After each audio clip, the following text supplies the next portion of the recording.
Hello friends, నేను మీ శ్రీదేవిని. Welcome to recipe box Telugu channel. ఈరోజు నేను మీకు కమ్మని కొబ్బరి పులిహారని ఏ విధంగా ప్రిపేర్ చేసుకోవాలో చూపించబోతున్నానండి. ఎంతో టేస్టీగా ఉండే ఈ కొబ్బరి పులిహార తయారు చేసుకోవడం కూడా చాలా ఈజీ. దీనికోసం 6 నుంచి 7 వరకు ఎండుమిరపకాయలు, కరివేపాకు, 4 నిమ్మకాయలు, 1 స్పూన్ మినపప్పు, 1 స్పూన్ ఆవాలు తీసుకోవాలి. అలాగే కారాన్ని బట్టి 5 నుంచి 6 వరకు పచ్చిమిరపకాయలు, చిన్న ఇంచు అల్లం ముక్క, అరకప్పు పచ్చి కొబ్బరిని చిన్న చిన్న ముక్కలుగా కట్ చేసి తీసుకోవాలి. ముందుగా ఒక గిన్నెని తీసుకుని 1 గ్లాసు రైస్ని యాడ్ చేసుకోవాలండి. దీనిలోకి ఒక 7 నుంచి 8 స్పూన్ల వరకు శనగపప్పును వేసుకోవాలి. దీన్ని శుభ్రంగా వాష్ చేసేసుకుని 1 గ్లాసుకి 2 గ్లాసులు వాటర్ చొప్పున వేసుకోవాలండి.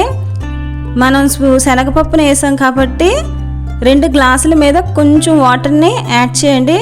నేను ఎంత చూపిస్తున్నానో అంత వేసుకోండి, సరిపోతుంది.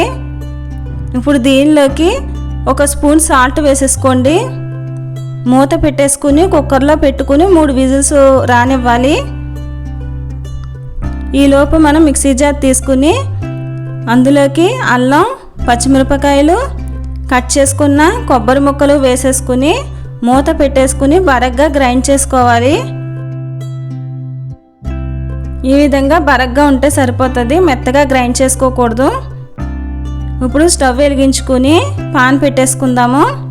దీనిలోకి ఆయిల్ వేసుకోవాలి.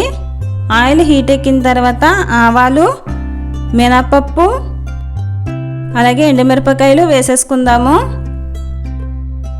ఇవి వేయించుకోవాలి. ఇప్పుడు దీనిలోకి గ్రైండ్ చేసి పెట్టుకున్న కొబ్బరిని కూడా వేసేసుకోవాలి.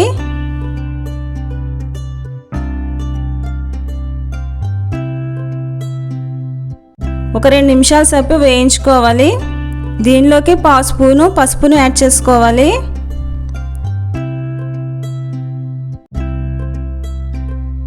ఇది కలిపేసుకున్న తర్వాత దీనిలోకి కొంచెం కరివేపాకును కూడా వేసేసుకుని వేయించేసుకుందాము. ఇది ఒక 3-4 నిమిషాల సేపు వేగితే సరిపోతుందండి. ఇప్పుడు స్టవ్ ఆఫ్ చేసేసుకుందాము. మనం ఉడికించిన రైస్ని ఇందులోకి యాడ్ చేసేసుకోవాలి. ఇప్పుడు ఎంతో టేస్టీగా ఉండే ఈ కమ్మని కొబ్బరి పులిహోరని మీరు కూడా ట్రై చేయండి, మీకు కూడా తప్పకుండా నచ్చుతుంది. ఫస్ట్ టైం ఎవరైతే నా ఛానల్ని చూస్తున్నారో ప్లీజ్ సబ్స్క్రైబ్ చేసుకోండి. ఈ రైస్ని ఇందులోకి వేసేసుకోవాలి.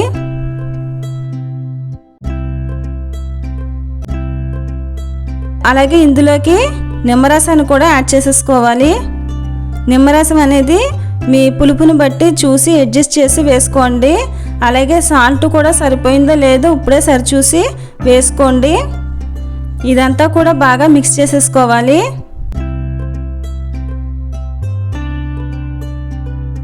నేను చేసిన ఈ రెసిపీ కనుక మీకు నచ్చినట్లయితే లైక్ చేయండి, మీ ఫ్రెండ్స్కి, ఫ్యామిలీ మెంబర్స్కి షేర్ చేయండి. మొత్తం ఇదంతా కూడా బాగా మిక్స్ చేసేయాలండి. ఇప్పుడు దీన్ని పక్కన పెట్టేసుకుని దీంట్లోకి వేయించిన పల్లీలు అలాగే జీడిపప్పుని ఇందులోకి యాడ్ చేసేసుకుందాము. అంతే అండి, ఎంతో టేస్టీగా ఉండే కొబ్బరి పులిహోర అనేది రెడీ అయిపోయింది. నేను చేసిన రెసిపీ మీకు నచ్చినట్లయితే లైక్ చేయండి, షేర్ చేయండి, కామెంట్ చేయండి. మరొక మంచి రెసిపీతో మీ ముందుంటాను. Thank you for watching.